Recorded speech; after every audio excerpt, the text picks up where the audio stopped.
Okay, hello everyone. आज मैं आपके साथ शेयर करने जा रही हूँ कि कौन कौन से वैक्सीन जो हैं वो किस मंथ में जो है नेसेसरी होते हैं बेबी के लिए। और ये मेरी बेबी अंशिका का इम्यूनाइजेशन एंड हेल्थ रिकॉर्ड है। So let's discuss about vaccines, कौन कौन सी इम्पॉर्टेंट होती हैं और किस मंथ में इम्पॉर्टेंट होती हैं। तो सबसे पहला जो वैक्सीन लगता है वो लगता है आपका बर्थ टाइम पे जो लगता है। इसमें ओपीवी, बीसीजी और हेपेटाइटिस B1 का इंजेक्शन जो है वो लगता है। और इसमें जो बीसीजी का इंजेक्शन होता है उसको ठीक होने में मैक्सिमम 6 मंथ लग जाते हैं, उसका मार्क आने में प्रॉपर। और मेरी बेबी का भी ऐसे ही हो रहा है, वो कभी पिंपल की तरह बन जाता है तो कभी फूट जाता है। तो हमने डॉक्टर से कंसल्ट किया तो उन्होंने कहा कि उसको मैक्सिमम 6 मंथ लग जाते हैं रिकवर होने में। तो अगर आपके बेबी का भी ऐसे हो रहा है बीसीजी का इंजेक्शन जो अभी तक 3 मंथ्स तक नहीं बना है तो घबराइएगा मत, क्योंकि इसमें मैक्सिमम 6 मंथ लग जाते हैं। तो ये भी बहुत इंपॉर्टेंट इंजेक्शंस होते हैं जो कि बर्थ टाइम पे दिए जाते हैं।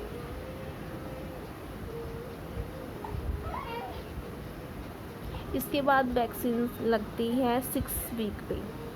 जब बच्चा 1.5 महीने का हो जाता है उस टाइम पे वैक्सीन लगती हैं। इनमें भी आपकी जो है 3 वैक्सीन्स लगती हैं। इसमें 2 लेग्स पे और 1 आर्म पे लगाया जाता है।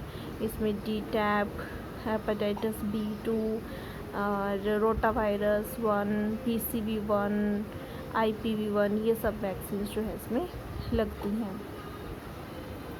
तो ये जो वैक्सीन हैं ये भी बेबी के लिए बहुत जोर करने वाले वैक्सीन होते हैं, बहुत ही ज़्यादा गर्म वैक्सीन होते हैं ये भी। और स्पेशली जो लेफ़्ट लेग पे लगता है वो बहुत ही गर्म होता है बेबी के लिए। तो इसलिए आप ध्यान रखिएगा कि उस पर ठंडे पानी की आप उस पर टकोर करते रहिएगा, वो जल्दी से रिकवर हो जाता है। तो मेरी बेबी का भी ये जो इंजेक्शन था लेफ़्ट लेग पे वो थोड़ा पक गया था, तो इसलिए फिर हमने डॉक्टर से कंसल्ट किया तो उन्होंने कहा कि ठंडे पानी की आप टकोर करते रहिए। तो अब वो ठीक है, रिकवर हो रहा है। तो उसको भी ठीक होने में 1 मंथ लग गया। इतना मतलब गर्म होते हैं बेबीज़ के लिए वैक्सीन। तो आप प्रॉपर ध्यान रखिएगा, स्टार्टिंग से ठंडे पानी की जो टकोर करते रहिएगा। उसके बाद जो वैक्सीन लगता है वो लगता है 10 वीक्स पे। 10 वीक्स पे इंजेक्शन लगता है। उसमें DTaP2, IPV2, HIV2 and rotavirus 2 and PCV2, ये इंजेक्शन दिए जाते हैं 10 वीक्स पे। देन आता है 14 वीक्स पे। 14 वीक्स पे DTaP3, IPV3, HIV3, rotavirus 3 and PCV3, ये वैक्सीन दी जाती हैं जब बेबी 14 वीक्स का हो जाता है। ठीक है। देन आता है आपका 6 मंथ पे।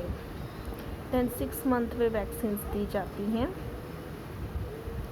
6 मंथ पे जो वैक्सीन दी जाती हैं वो OPV1 और हेपेटाइटिस B2 के लिए वैक्सीन दी जाती हैं जब बेबी 6 मंथ का हो जाता है। ठीक है। देन 9 मंथ पे OPV2 एंड MMR1 की वैक्सीनेशन होती है जब बेबी जो आपका 9 मंथ का हो जाता है।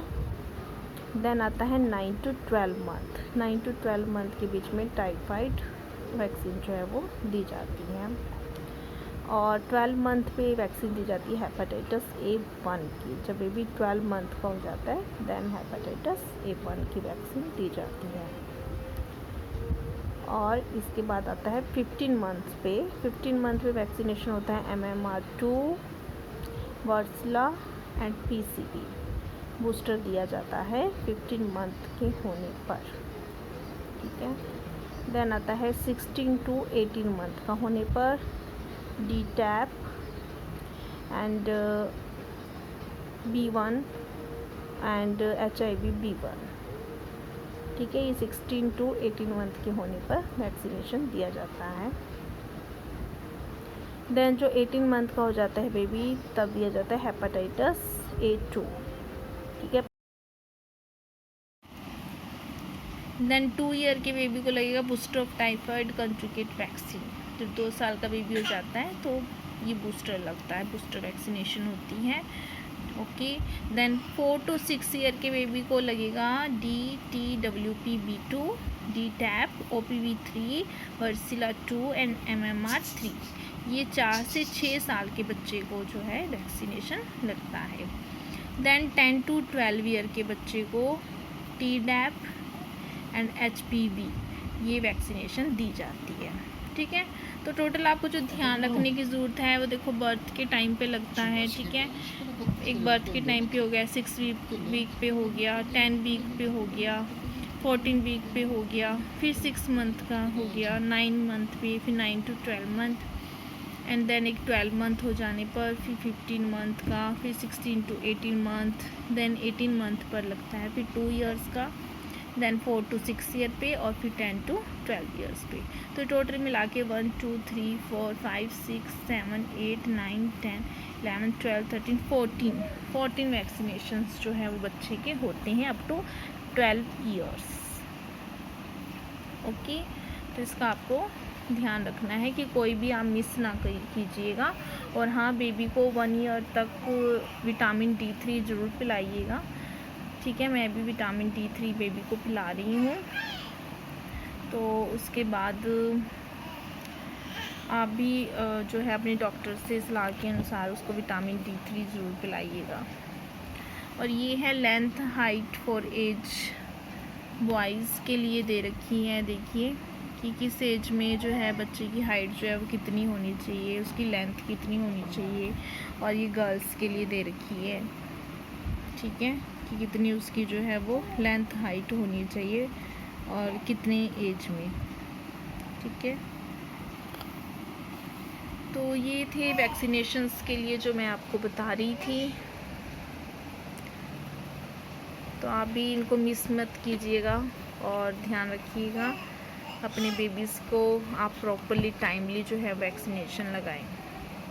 ये देखिए बेबीज़ के लिए दे रखा है कि सबसे पहले बेबीज़ जो है ऐसे वो लेटता ही है, लेट के जो है वो खेलता है, ऐसे अपने हाथों पैरों को जो चलाता है। उसके बाद वो पेट के बल जो है लेटना शुरू कर देता है और अपने हाथों का सहारा लेकर वो ऐसे जो है थोड़ी सी एक्सरसाइज जो है वो करते हैं बेबी। उसके बाद वो थोड़ा सा बैठने की कोशिश करता है, ऊपर की ओर उठता है और फिर वो 6 मंथ तक जो है वो बैठने लग जाता है। और उसके बाद 1 ईयर तक वो ऐसे चलना, दौड़ना, खड़े होना सीख जाता है। तो ये 5 स्टेप्स जो हैं डेवलपमेंट होती है बेबी की। ठीक है, तो बहुत ही प्यारी दे रखी है ये पिक्स बच्चे की। Thank you guys.